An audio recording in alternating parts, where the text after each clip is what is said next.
میخوای باهاش خداحافظی کنی؟ من زیباتر از این غزل دکتر حمیدرضا گلشن برای خداحافظی ندیدم.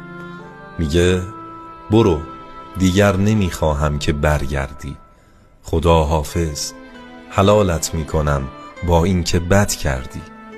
خدا حافظ، به پایت سنگ میبستم اگر میلت به ماندن بود، ولی حالا که این اندازه دل سردی.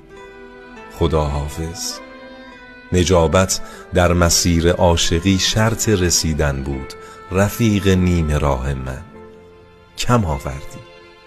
خدا حافظ، به لبهایم تمنا، خواهش و لطفاً نمیبینی، ندارد التماس اینجا عمل کردی.